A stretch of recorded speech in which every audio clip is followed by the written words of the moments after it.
Fundamental analysis की series में हम लोग छोटे छोटे कंसेप्ट्स को समझेंगे और उस तरीके से हम फंडामेंटल एनालिसिस को पूरा समझेंगे। उस सीरीज में जो पहला आज हम लोग डिस्कशन करेंगे वो उसमें हम कुछ टॉपिक्स लेंगे। पहला टॉपिक है हमारा concept of mister market. Concept of mister market और साथ में प्राइस और वैल्यू के बीच में क्या डिफरेंस है, ये चीज़ें आज हम समझेंगे। कंसेप्ट ऑफ मिस्टर मार्केट जो था वो पॉपुलराइज किया था बेंजामिन ग्राहम ने, जो वॉरेन बफेट के गुरु थे। तो वो उसमें क्या कहना चाहते हैं दैट मिस्टर मार्केट जो है वो एक बंदा है who Knox at your doors daily. और वो एक एक तरीके से वो एक इररेशनल बंदा है जो कभी चीज़ों के प्राइस बहुत हाई कोट करता है और कभी बहुत लो कोट करता है। तो that depends upon his mood. तो मेन बात क्या है कि mister market and bubbles in the market, कि जो मार्केट है वो हमेशा रैशनल नहीं होता है। मार्केट जो प्राइसेस कोट करता है वो चीज़ों के एक्चुअल इंट्रिंसिक प्राइसेस ज़्यादा या कम हो सकते हैं। और यही मार्केट की स्ट्रेंथ है कि यहाँ पर आपको सोना भी पत्थर के भाव मिलता है और पत्थर भी सोने के भाव आप बेच सकते हैं। तो ये मिस्टर मार्केट का बेसिक कंसेप्ट है। और इस कारण से कई बार मार्केट में बबल्स होते हैं, मतलब कोई चीज़, कोई अंडरलाइंग कोई एसेट या कमोडिटी जो है उसका प्राइस बहुत ज़्यादा होता है एज कम्पेयर टू उसकी इंट्रिंसिक वैल्यू। इस बात को और आगे बढ़ाते हुए ये बात कहते हैं वो कि stock market moves in the short term due to emotions. Short term में इमोशंस के कारण मूव करता है और लॉन्ग टर्म में जो अंडरलाइंग वैल्यू है उसके कारण स्टॉक मार्केट मूव करते हैं। तो ये जो मिस्टर मार्केट हैं ये रैशनल नहीं है और ये आपको डिपेंडिंग अपॉन हिज मूड अच्छे या खराब भाव चीज़ों के बताते हैं। इस पर्सपेक्टिव में हम अगर देखें तो मार्केट का गिरना अच्छा है कि बुरा, क्योंकि जनरली जब मार्केट गिरता है तो एक नेगेटिव सेंटीमेंट बनता है। बट मार्केट के गिरने का मतलब ये है कि अब वही चीज़ें जो हमें हायर प्राइसेस में मिल रही थी वो चीज़ें अब हमें लोअर प्राइसेस में अवेलेबल है।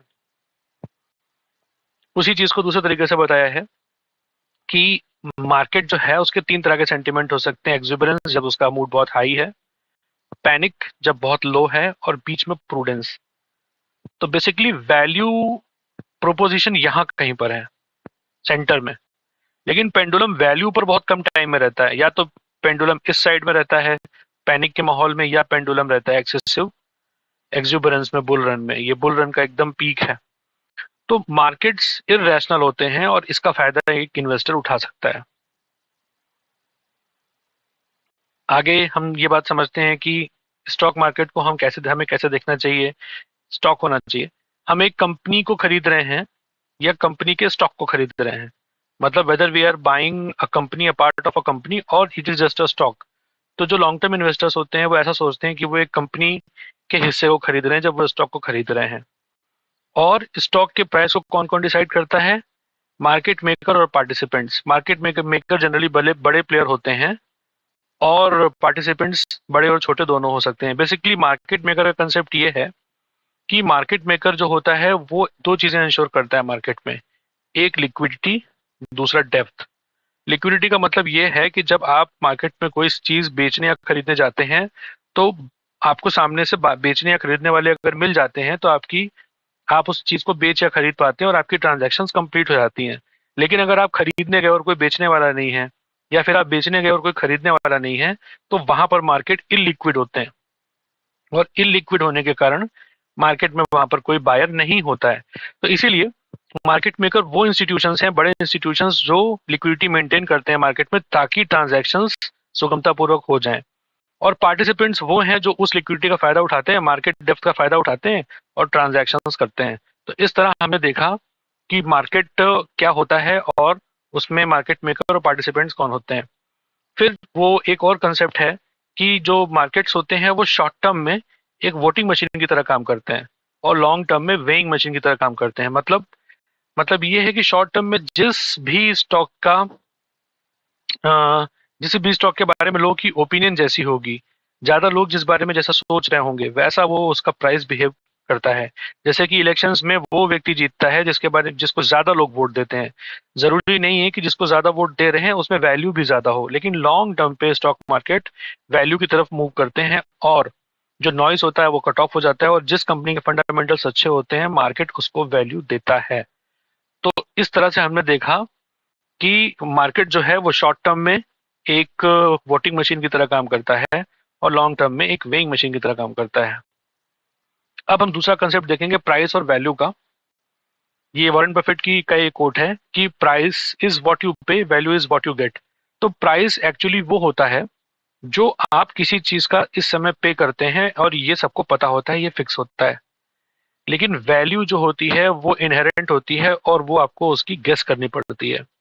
जैसे आप कोई कमोडिटी खरीद के लाए, सपोज आपने गोल्ड खरीदा मान लीजिए, तो गोल्ड के रेट्स इस समय फिक्स हैं।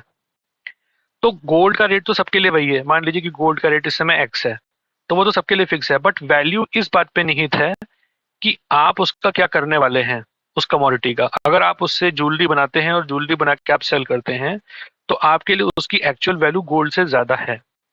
इसी तरीके से कोई कंपनी का स्टॉक है, मान लीजिए कोई कंपनी सी है, उसका स्टॉक है और आप उसको खरीदते हैं, तो उसका प्राइस तो सबको पता है, आज की डेट में वो 100 रुपए में बिक रहा है स्टॉक का प्राइस। लेकिन आप उसमें ये आपने अपने एनालिसिस से ये गेस किया है कि जो कंपनी ये जिस तरह की काम कर रही है और जिस तरह के प्रोडक्ट्स ये बना रही है, फ्यूचर में इस कंपनी की वैल्यू डबल हो जाएगी। और अगर इस कंपनी की वैल्यू डबल हो जाएगी, इसकी अर्निंग्स डबल हो जाएंगी, इसका earning earning per share EPS double हो जाएगा, तो आप ये अज्यूम करके चल रहे हैं कि जब इसकी अर्निंग्स डबल हो जाएंगी तो ये स्टॉक का प्राइस भी सूनर और लेटर डबल हो जाएगा। क्यों? क्योंकि स्टॉक मार्केट जो है वो लॉन्ग रन में एक वेइंग मशीन है, भले वो शॉर्ट टर्म में एक वोटिंग मशीन हो। तो चूंकि इस कंपनी के स्टॉक में अंडरलाइंग वैल्यू 200 की है, इसलिए आप 100 रुपए देकर इसको आज खरीदना चाहेंगे, क्योंकि आप इसके फ्यूचर को खरीद रहे हैं। बेसिकली आप स्टॉक्स को जब खरीदते हैं तो किसी कंपनी का स्टॉक जब आप खरीदते हैं तो उसकी फ्यूचर अर्निंग आप खरीद रहे होते हैं। इसलिए वैल्यू और प्राइस में ये डिफरेंस है। तो प्राइस इज व्हाट यू पे and value is what you get. ये कंसेप्ट प्राइस और वैल्यू का रहा। तो आज हमने छोटे से 2-3 कंसेप्ट समझे कि प्राइस वैल्यू क्या होता है, मार्केट कैसे बिहेव करता है और मिस्टर मार्केट क्या होता है। तो इस सेशन में इतना ही।